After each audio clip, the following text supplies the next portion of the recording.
Antoine Robitaille. Écoute! Oui, j'écoute. J'en suis pas revenu de ce qu'il a dit. On est là pour aider. Ben, je trouve que oui. On veut aider. Je suis là pour aider. Ouais. OK. Les deux. Écoute! Antoine Robitaille. La rencontre. Robitaille du Trisac. Antoine, dis-moi pas que t'as passé la fin de semaine à cette belle rencontre du Parti libéral du Québec. Écoute, je suis allé dimanche seulement, pas samedi. Il y a des limites. Mais samedi, c'est quand même, il y avait beaucoup de monde et Oui. j'ai suivi ça toute la journée. Là. J'ai écouté les points de presse et tout ça. Puis dimanche, ben là, j'étais présent et il y a eu pas mal de débats, notamment un débat sur l'ordre des enseignants. Le Parti libéral du Québec a vraiment pris position pour un ordre des enseignants. Il y a eu un bon débat dans la salle. Tu sais, il y a des gens qui disaient, écoutez, un ordre des enseignants, pourquoi, à qui paierait la cotisation? J'ai trouvé que la question était bonne. On a déjà le protecteur national de l'élève, on a déjà des patrons qui doivent faire leur travail. Comment ça, qui paiera la cotisation? C'est quoi ça? Ben, il faut, tu sais, quand par exemple, tu es avocat, tu paies une cotisation au barreau. C'est tout. Donc, est-ce que, oui, ce serait à eux à payer, mais ils payent déjà beaucoup syndicats. Est-ce que... Qui revoient les assurances des enseignantes. Ça, c'est ridicule. Ça, c'est de la merde. Ça, c'est niaiseux. Ah, c'est épouvantable. Ça couvre rien puis ça coûte un bras. Ça, c'est l'arnaque du siècle. Les assurances qu'on parce que impose... toi, je sais que Mme Dutrisac a de l'expérience en ces domaines. Oui. Puis c'est elle qui m'a montré ça. Elle a dit, regarde, ça couvre rien. J'ai rien comme couverture. Puis regarde ce qui m'enlève sur chaque paye. Ben, qu'est-ce qui est arrivé? Mme Dutrisac a lâché la job puis elle est retournée travailler dans les médias. Ben oui. Il y a zéro intérêt dorénavant. Je t'en parlerai, là. Elle a essayé de négocier les affaires. Écoute, c'est tellement fermé, ce monde-là, ça n'a pas d'allure. Mais est-ce que c'est la liste de priorités? La loi 96, le troisième lien, puis l'ordre des enseignants, Antoine, il n'y a rien de plus pressant comme projet de société. Tu sais, sauvons l'anglais au Québec. C'est ce qui ressort de ce congrès. Écoute, ils ont beau avoir eu un congrès où il y avait 900 personnes le samedi, il y avait beaucoup de jeunes, ils ont 5 candidats, mais tu sais, le message qui sort, c'est que tout le monde est d'accord pour amenuiser la loi 101. Il y a Charles Milliard qui dit, bon, il y a des problèmes administratifs. Avec la loi 96, on pourrait peut-être jouer là-dessus. Sur les hôpitaux, moi, j'ai trouvé Charles Milliard très clair. Il a dit, écoutez, c'est pas un problème là, de se faire traiter en anglais au Québec. Je l'ai trouvé assez franc là-dessus, mais c'est pas un candidat qui mord vraiment beaucoup. D'ailleurs, il a dit, mon adversaire, c'est François Legault, c'est pas les autres candidats. Je m'excuse, il va falloir que, s'il veut devenir le vrai adversaire de François Legault, il va falloir qu'il se batte, là, Charles Milliard. Là. Il manque un peu de mordant, même si c'est vraiment une candidature intéressante. Donc, ça, c'est vraiment un des premiers défis. Ils ont eu l'air d'être finalement une sorte de parti égalité en fin de semaine, tu sais, qu'ils le veuillent ou non. Ils vont avoir les résultats du Parti égalité. Exactement. Ils vont avoir d'excellents résultats dans l'ouest de l'île, puis ces gens-là vont continuer de s'inventer des peurs sur le fait qu'ils sont opprimés par la majorité francophone, ce qui est complètement ridicule. Il va falloir que quelqu'un leur dise à un moment donné, puis je pense que ça serait avantageux pour un des candidats de l'affirmer. Arrêtez de mentir au monde, là. Arrêtez de vous inventer ces peurs-là, là. Mais le Montreal Gazette aura plus rien à écrire. C'est le seul sujet qui intéresse le Montreal Gazette au point de vue Il y a toutes sortes de choses dans le Montreal Gazette. Il y a Phil Autier qui est toujours très intéressant, mon collègue reporter. Bon, il prend pas position, tu vas me dire, mais c'est vrai que Montreal Gazette, Suburban, écoute, c'est toujours, tu sais, c'est TV, ce qui est CBC, urgent au Québec, là. Nomme-les, tu sais, ils font tellement pitié les Anglos. C'est toujours les droits. C'est vraiment, je trouve qu'il y a quelque chose d'hypocrite de la part de gens qui font partie d'une majorité vraiment écrasante en Amérique du Nord, de toujours faire comme s'ils étaient opprimés. Il va falloir qu'un jour quelqu'un leur dise c'est que le ça modèle a à suivre. Quand tu es un agresseur, là, la première chose que tu fais, c'est que tu te présentes en victime. Puis quand tu as été dominant, tu fais quoi une fois que tu es tombé de ton podium? Piédestal. Ton piédestal, piédestal, tu te présentes en victime. C'est ce que, là, les partis libéraux disent, ah oui, la victimisation systémique, là, ça marche dans les médias, on va l'essayer parce que pour le reste, il n'y a rien qui marche. Moi, j'ai pas entendu de nouvelles idées, hein. Tu emploies le mot systémique. C'est intéressant. Il y a une discrimination systémique, d'une certaine façon, en Amérique du Nord pour le français. Et c'est drôle qu'au Canada, on veut toujours combattre tout ce qui est systémique, sauf pour le français. La loi sur les langues officielles, elle fait comme s'il y avait 2 langues officielles, il faut les traiter également. Je m'excuse, t'as David et Goliath, là. En tout cas.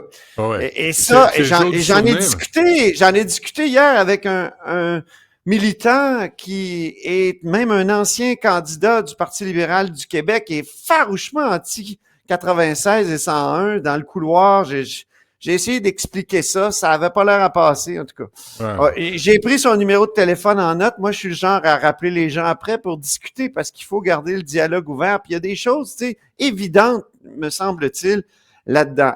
Hey, je veux pas finir, avant de finir ce point-là, je veux te parler d'autres défis du Parti libéral. Moi, je pense qu'il est temps que la course commence à la direction. Ça commence pas avant la fin janvier, t'imagines? Et là, c'est un débat larvé. Il y a des dissonances entre le caucus, donc ça, c'est les élus à l'Assemblée nationale, et les candidats. Le meilleur exemple, c'est les positions sur le 3e lien. Les 5 candidats sont pour le 3e lien à Québec. Mais le caucus est farouchement contre. Donc, en chambre, ils disent c'est ridicule le projet de François Legault de faire un pont, là. Mais les candidats au parti, ceux qui veulent diriger le parti, ils disent que c'est une bonne affaire. Puis ceux qui, dans le caucus, appuient des candidats sont comme mal à l'aise. Là, on a vu Sona Lacoyane, par exemple, une députée de Laval qui appuie Frédéric Beauchemin, ben elle a dit à un moment donné, ben oui, il y a des positions du caucus, puis il y a des positions des candidats. Ce qu'il y a de pire, c'est que Frédéric Beauchemin, il est dans le caucus, c'est le seul élu jusqu'à maintenant. Bon. OK. Parlons de Poilièvre et les transports, Antoine. Ben oui, quel 2 poids, 2 mesures. On peut écouter l'extrait, je pense qu'on l'a. C'est une vidéo que Pierre Poilièvre a tournée à l'automne 2023. Pour que nos jeunes et nos aînés n'aient plus besoin d'un voiture. Donc, des permis de construction pour des grands appartements à côté de toutes ces stations-là, c'est une des solutions. Donc, comme futur premier ministre, et là, il est à côté d'une station d'un train léger, donc une sorte de tramway, puis il dit, voyez comme c'est extraordinaire. Mais là, il est où? Il est à Calgary. Et il dit, c'est formidable, les vieux auront plus besoin de leur voiture, de prendre une voiture, puis les jeunes, ce qui est un très bon argumentaire pour le tramway. Ben oui. Les jeunes, tu sais, ils veulent aller au cégep, là, et on n'arrête pas d'agrandir les stationnements du cégep puis des stationnements des universités à Québec. Pourquoi? Ben, parce qu'il n'y a pas de transport en commun digne de ce nom. Il y avait un bon article, d'ailleurs, dans le Figaro en fin de semaine sur la ville de Québec. Et c'était vraiment un article assez élogieux sur le fait que c'est une capitale, mais sans les désavantages d'une mégapole. Et il y a des Français qui sont déménagés ici qui aiment bien ça. La seule affaire, il disait, il n'y a pas de transport en commun qui a du bon sens. Ben, notre ami Poilièvre, qu'est-ce qu'il dit? C'est étonnant, venant de lui, dit ça. Pas...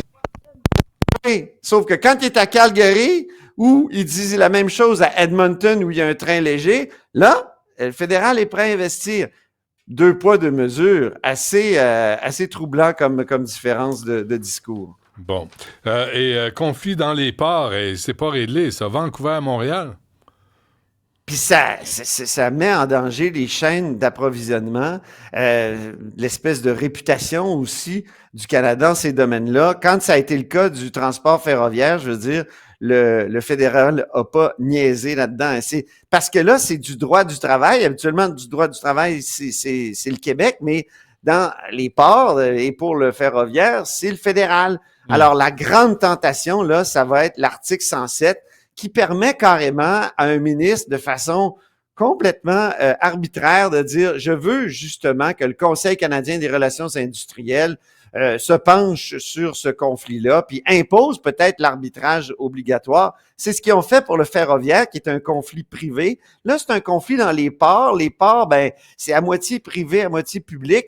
moi, j'ai l'impression que le Parti libéral ne niaisera pas et va dire il faut faire ça parce qu'on va perdre beaucoup de commerce au profit des Américains, des grands ports américains. En même temps, ça va être peut-être une des dernières fois que ça va être utilisé, Benoît, parce que cet article 107-là, il n'a pas encore subi le test des tribunaux. Puis on sait à quel point, depuis quelques années, les tribunaux ont comme sacralisé le droit de grève au Canada, puis le fait que il faut que ça soit une négociation entre les principales parties. Eh bien, moi, je pense que cet article 107-là du Code canadien du travail, ben, s'il vit ses derniers moments de gloire, si jamais il est encore invoqué, parce qu'il est déjà contesté devant les tribunaux dans l'affaire des problèmes, des conflits de travail ferroviaires.